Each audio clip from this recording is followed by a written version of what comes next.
Okay, folks. You notice something here. I got the chassis mounted in my small chassis stand. I didn't think it'd fit, and I didn't have room to get my large one up here. But I went and remeasured because it was going to be a real pain to get this stuff mounted back up on the chassis without the chassis stand. So I went and remeasured, and as you can tell, it fit within an eighth of an inch on each side. So I've got it mounted for now. I may have to take it out later on when I'm trying to do some other stuff. But for now, it's gonna help a lot. On the underside, I went ahead and got the rest of the resistors and capacitors in there. Down here, I replaced all these. There was the 35 volt electrolytic capacitor. This little unit here, I went ahead and replaced that. It's about the size of my thumb now. It's very small. This big resistor here that was supposed to be 12K, it ended up being 6.3. So I went ahead and replaced that with a modern resistor, excuse me. And then I had that one ceramic capacitor in here that I was wondering about. Checked out a little bit more. It was a 0.02 MF ceramic capacitor. It wasn't supposed to be a ceramic capacitor, but I probably could have left it in there. But it was a 0.02, and looking at the schematic and everything, it was supposed to be a 0.002. So I had bought some of these 0.0022 orange drops when I was doing the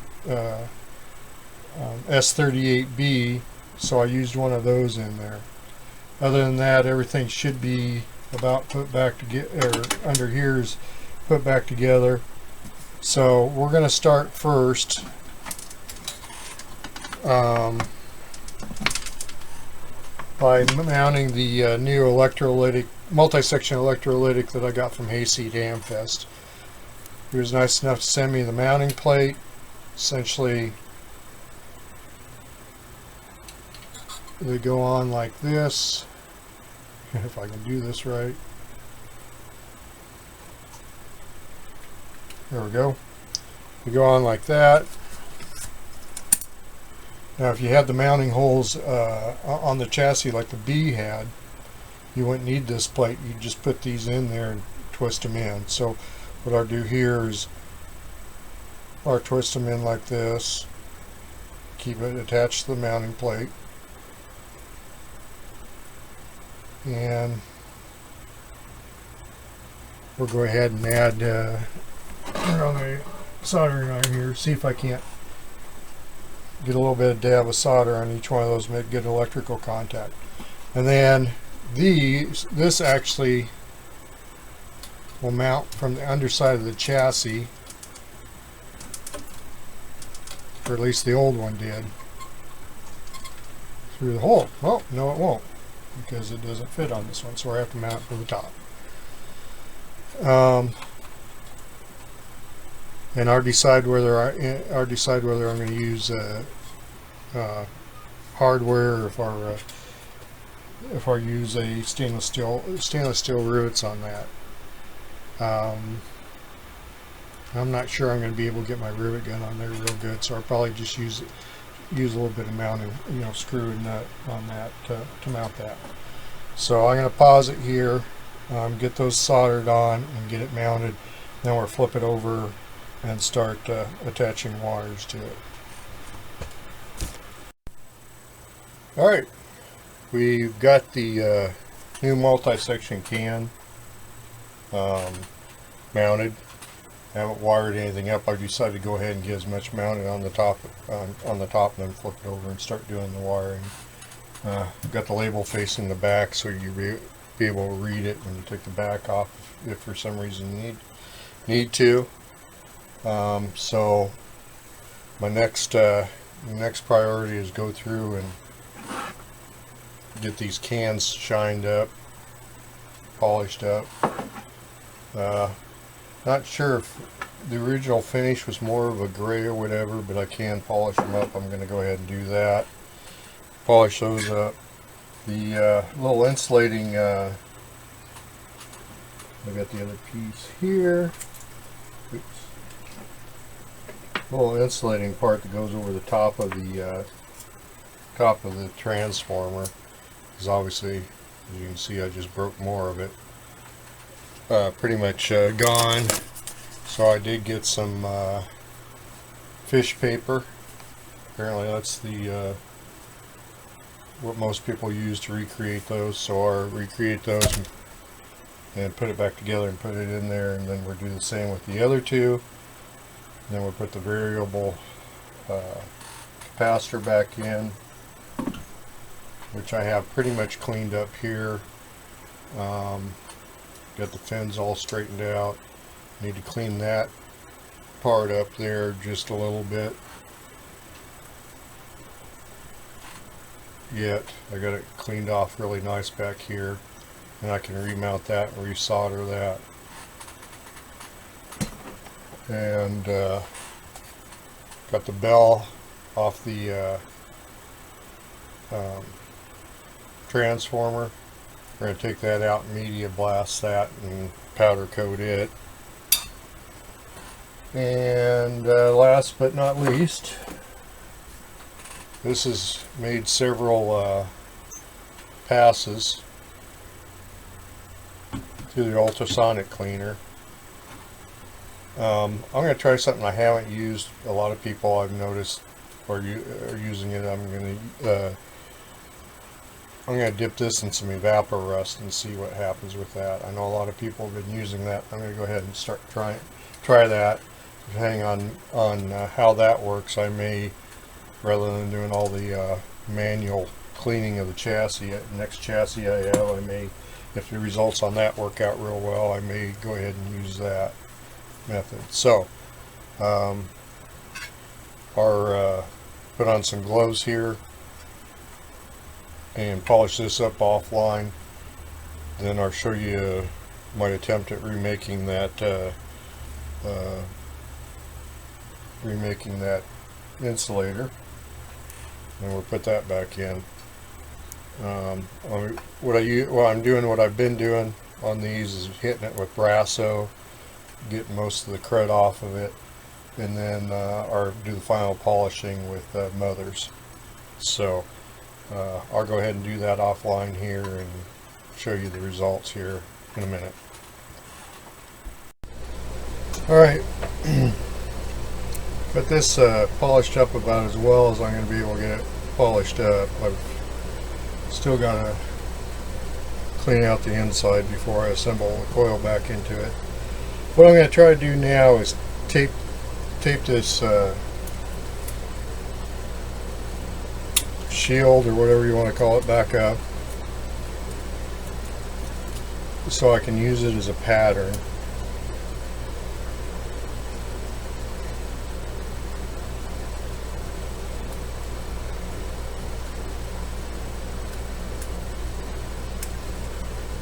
You can see it's fairly crumbly.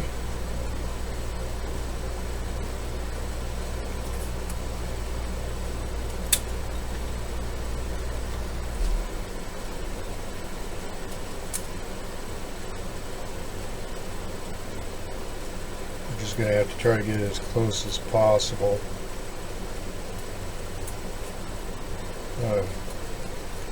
Not really a precision type of thing, but for looks I'd like to have it be fairly close.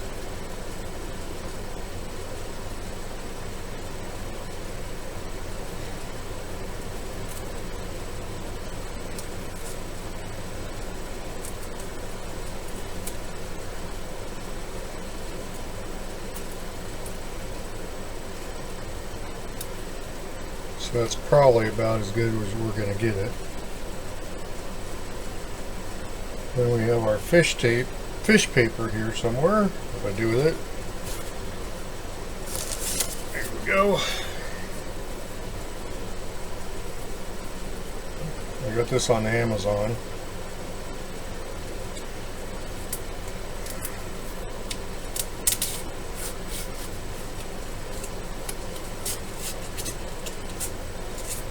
There we go. It's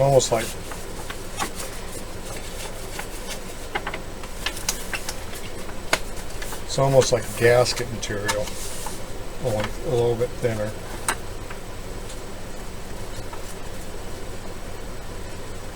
So I will attempt to mark this.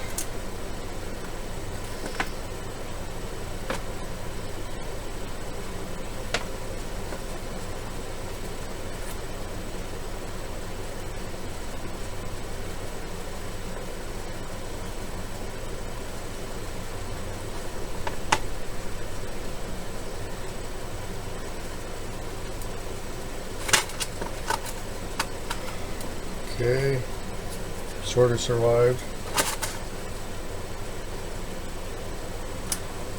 I'm going to go grab a pair of scissors.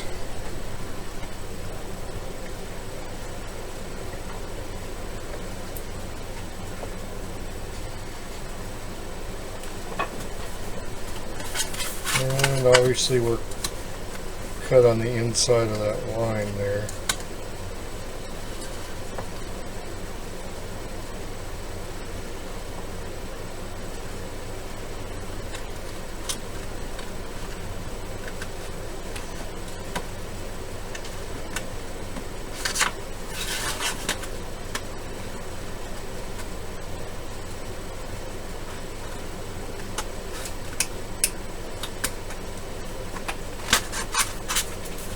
Alright, so we have that.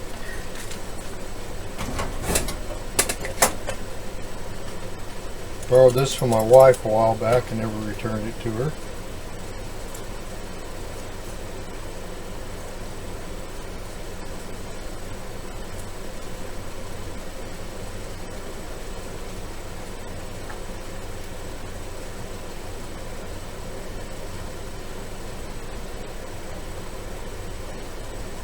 I believe there's a punch mark there,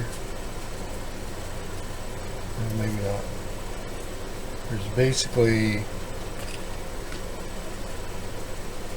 punch mark right there, punch mark right there. It looks to me like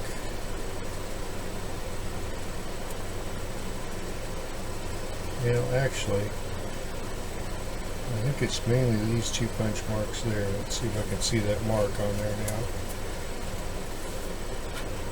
Of course not. That'd be too. Oh yeah, I guess I got them. So what I'll do? Center that one there.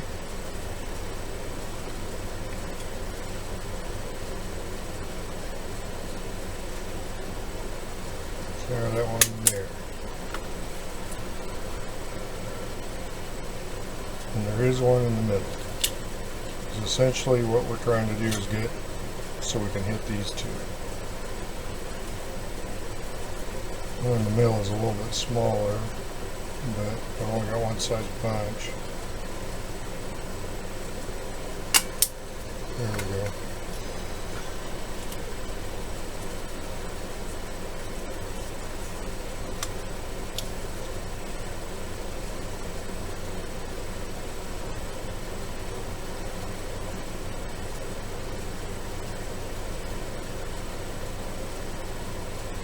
Not sure, but there were punch marks there.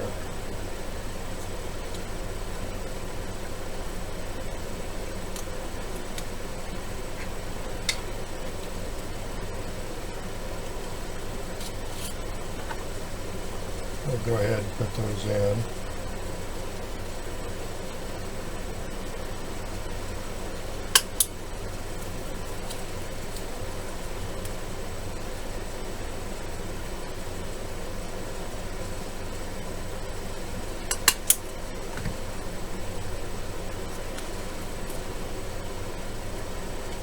there we have it.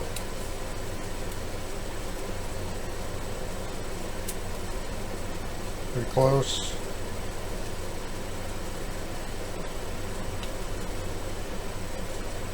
Should work.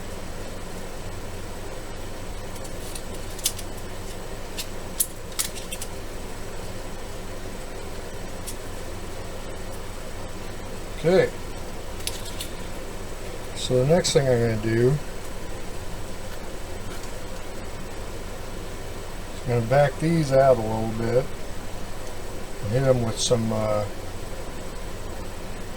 contact cleaner.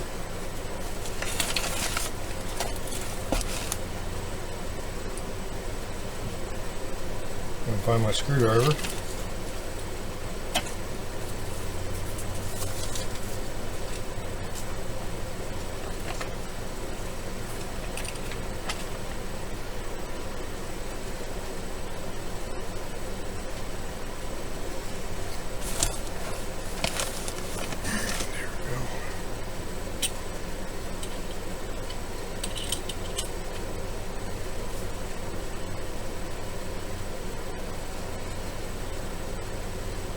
Little gap here.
Alrighty.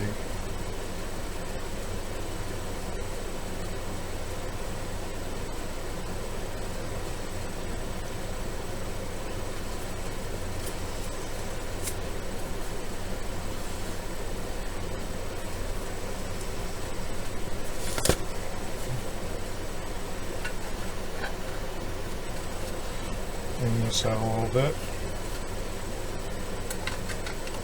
Some of that rubbing compound out of there that went through the holes.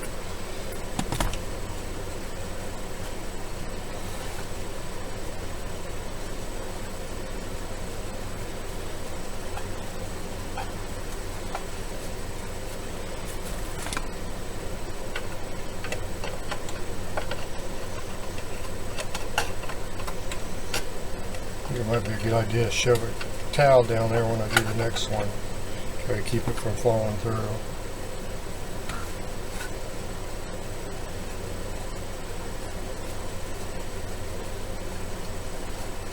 Oh well, you live and learn, right?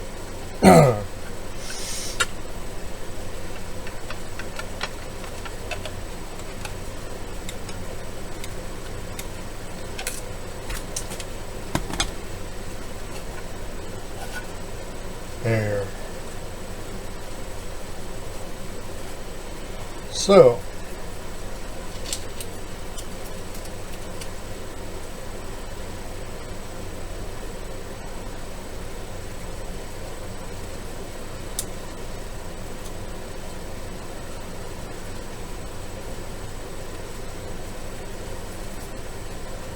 that looks pretty good.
There we go. So all I gotta do is go through the parts here and find my nut and washer, put that in or mount it back on the chassis, and we'll move on to the next one.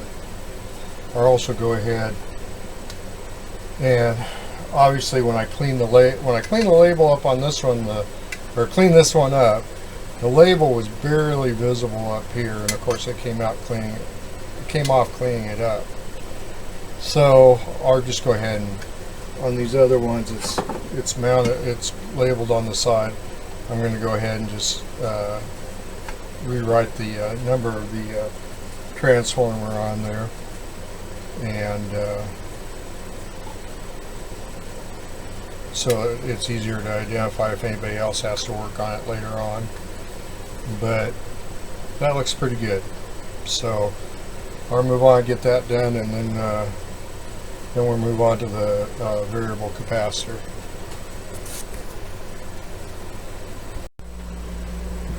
Thought I'd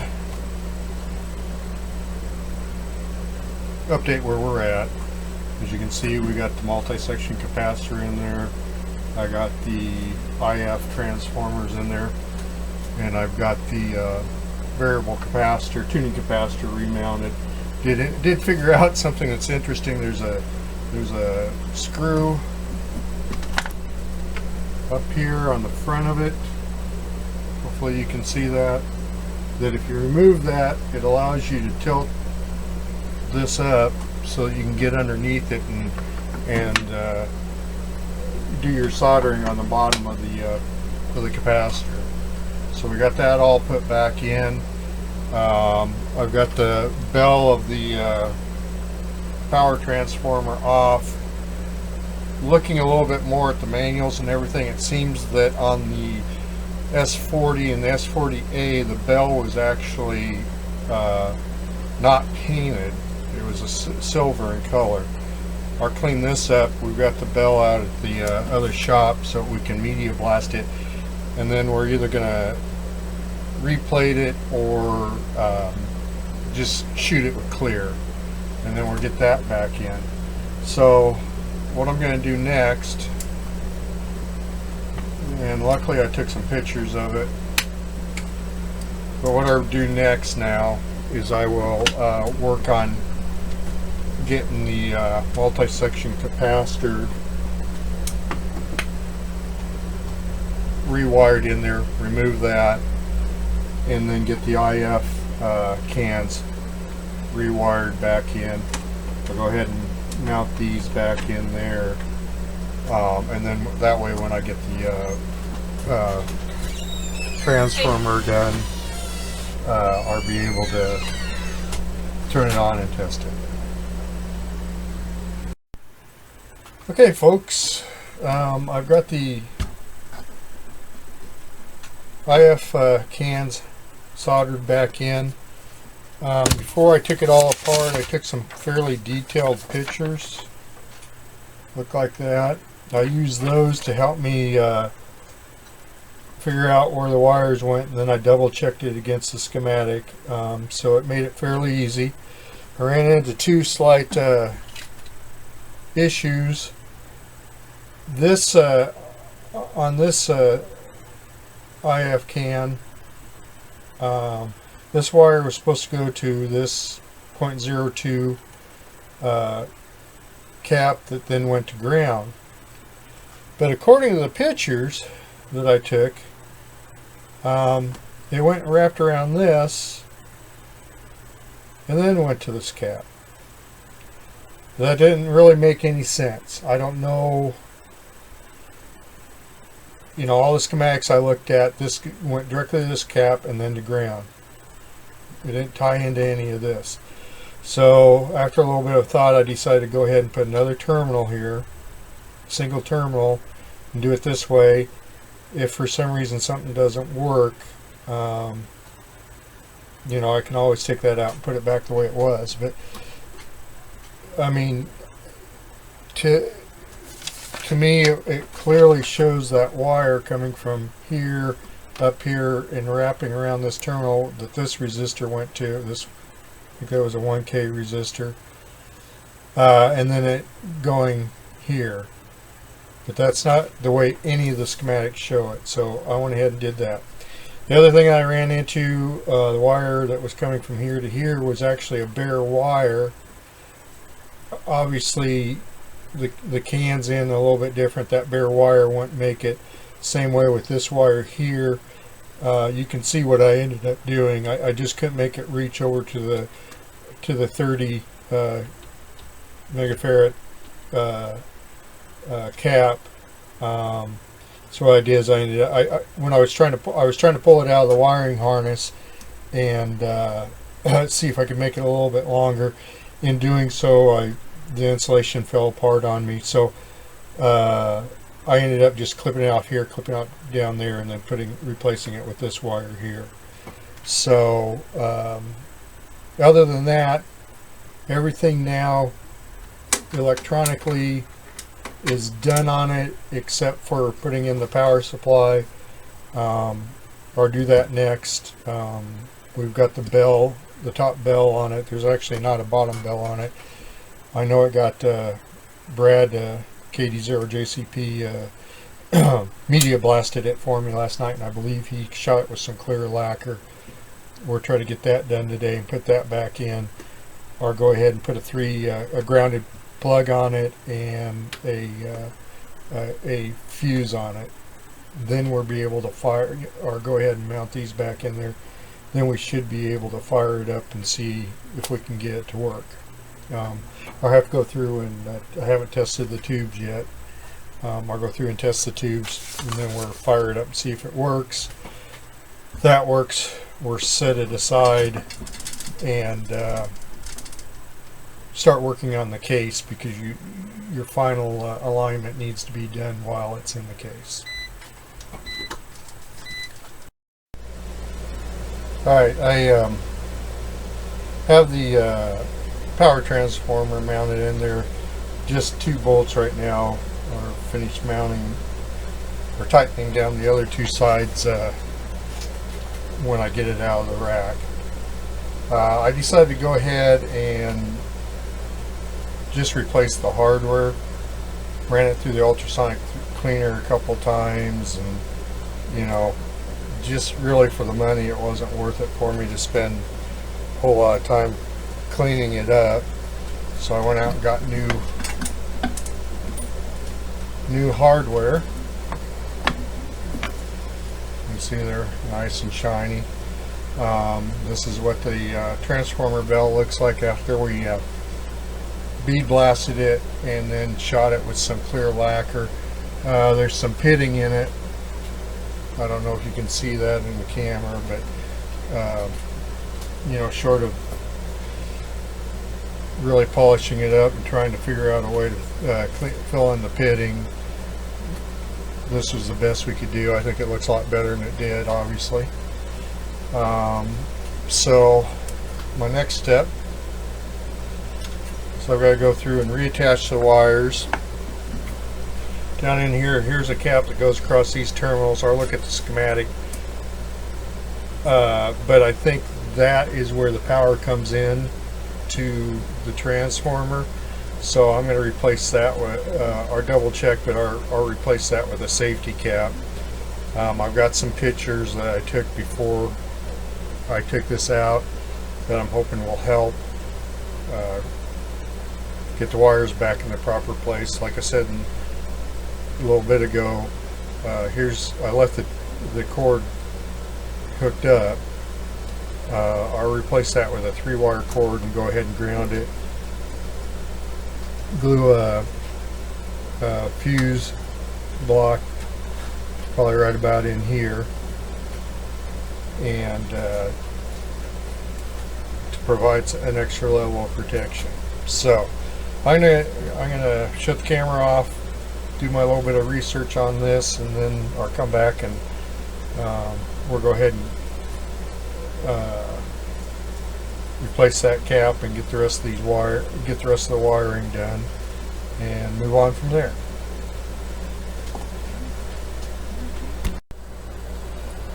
I've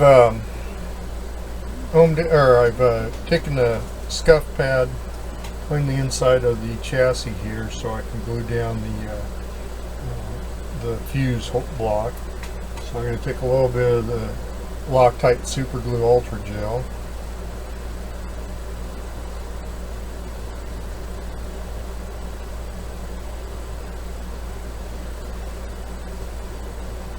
Put some drops of it on there.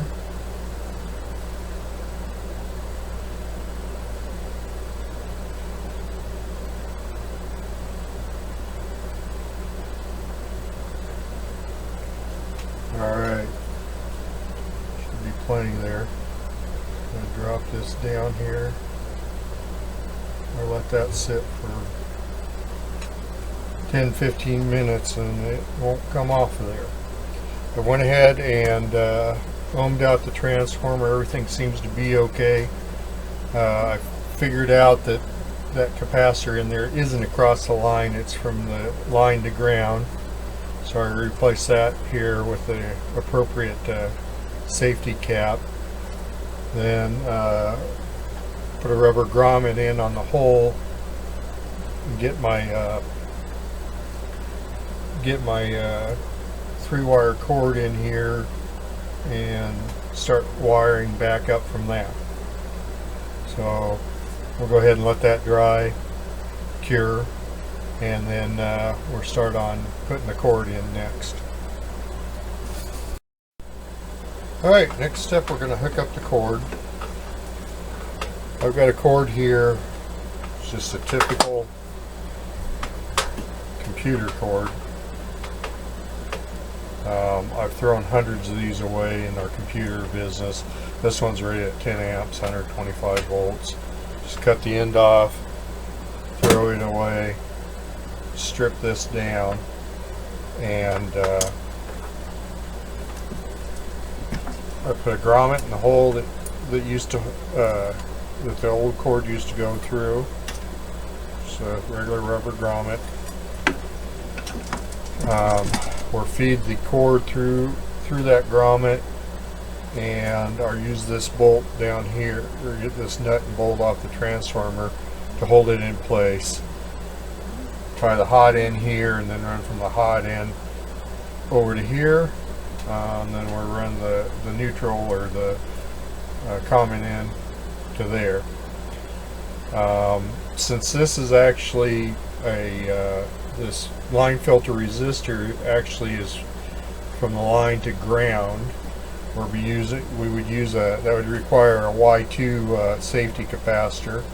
It's a 0.01. I don't have any straight Y2s, but I have an X1/Y2, so we'll replace that with this safety capacitor here.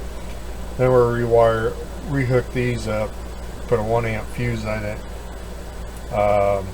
Then I'll try to do a few resistance checks on it, and we'll test the tubes, put them back in, and then we'll see if we can get any noise out of this old girl. So I'll go ahead and get that put in there, get everything soldered up, and we will go from there. Alrighty then. I got the cord in, the new safety cap in there, fuse wired in. Everything looks like she's ready to go. So we will go ahead and or pull the tube tester out, test the tubes and make sure we're okay there, and then we'll probably do some resistance checks and try firing it up here. St. Louis. A CBS News battleground tractor poll just out. I'm going to jump forward here, Trump in Ohio, Pennsylvania, and then go back and cover some stuff. Matthew is now a It's finally alive. While it was a hurricane, the storm triggered I feel really, in eastern North really Carolina. bad about this. I went and looked. The last time I posted a video was in June, so it's been sitting on the bench here 3 months while other things in Lumberton, and there are hopefully evacuations that had occurred. Got my attention, and then I ran into a couple problems on it, which are go through, but it's finally working. This is KHS, our local station here. All I've got is a little 2-foot wire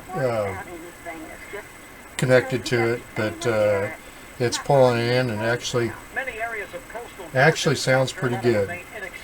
All I did so far was just a quick and dirty IF alignment on it. I haven't done any other alignment on it yet, just to make sure that it was working. And then you're supposed to do the actual full alignment on it when it's in the case. So I want to let you hear it. I'm sure Arthur will be relieved when he sees this video. I'm going to shut it off here, flip it over, and show you everything that we ended up doing. Obviously, you can see we got everything mounted up on top. We're back to using one of the original 80 tubes, rectifier tubes. Got this all mounted back on. So what we're end up doing yet is I got to finish cleaning this stuff up, mounting this back on, and getting the dials replaced on it and getting it restrung, and then we'll go ahead and start on the case. So I'm going to pause the video here, shut it off, flip it over, and show you what we had to do what the problems we ran into underneath it. Okay, before I flip it over, I want to show you this. This is the sensitivity control that's on the front of it, and it's got a switch in the back. Anyway, when I was researching another problem, hopefully you can see this, the sensitivity control was either on or off. So I finally, when I was messing with it, I noticed some black carbon fell out of it. So finally I went ahead and took it off. I don't know if you'll be able to see this on the camera, but there's carbon here, and there's carbon over on this side, and there's a huge swath here where the carbons come off. So I'm going to have to find a replacement for that switch. Right now I had a Radio Shack 10K audio taper potentiometer. I've got jury rigged in there. Who knows, maybe never use the sensitivity control on it, but we want to make it right. So I've got to hunt one of those down yet and get that replaced. Okay, what we'll do, we'll very carefully flip it over so I can show you the underside.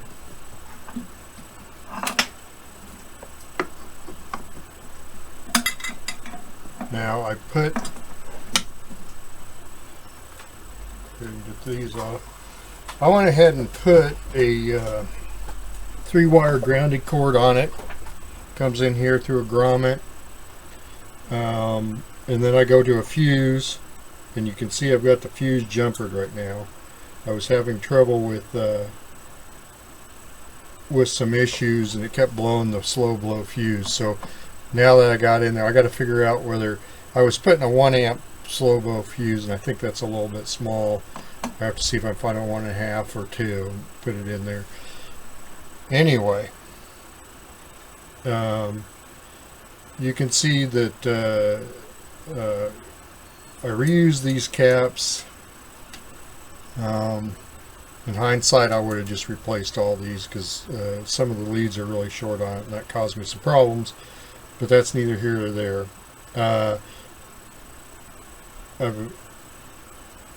One of the first problems I had after I got done is my voltage on B plus was way high.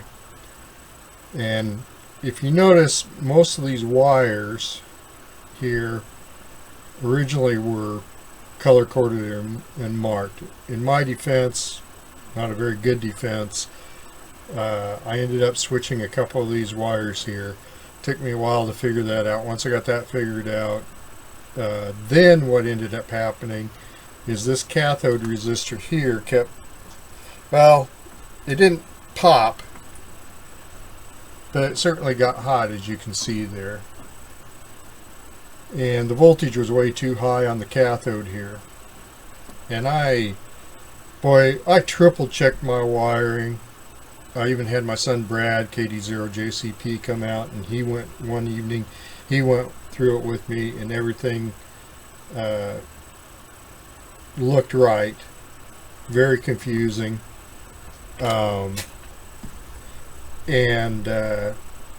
Finally, I punted. I shouldn't have waited so long. I punted, and I got on the one of the Hallicrafters Yahoo mailing lists, and told people what we were doing. And a fellow by the name of Art on there pretty much diagnosed it. He said that this IF transformer must be shorted. Now that makes sense. You know, I had checked it, you know, across the coils, and everything looked all right, but I didn't check it from coil to coil. So I went and took it apart, or unsoldered it, and started ohming it out, and realized, and when I say I checked it across the coils, I checked it across the coils before I put it in. Well, as you can tell, those are very faded, and turns out that I had the green and blue wires on that IF transformer reversed. I thought this was the green one, and to me it still looks green now, and I thought this was the blue one. Well, I was wrong. Changed those back around. My voltage problems went away on the cathode resistor, and it's running nice and cool now. So, as you can see, or as I showed you earlier, after I adjusted the IF transformers, I can actually pull in stations now. So again, my apologies to Art and everybody else for taking this long. I can't believe it's sat here for 3 months, and believe me, I worked on it on and off those 3 months. I had a couple other projects I was working on, and obviously, unfortunately, I still have to make money to live, and we had a few things come up in that really tied me down, but those have been straightened out. So next up, like I said, I'll go ahead and get the dials back on and get it restrung, and we'll start on the case. And you don't know how relieved I am that we finally got this far. If anybody knows a source or whatever for one of those pots with the switch on the back of it, it's a 10K pot with a switch on the back of it, I'd really appreciate it. So this is until next time, this is WD0DXD signing off.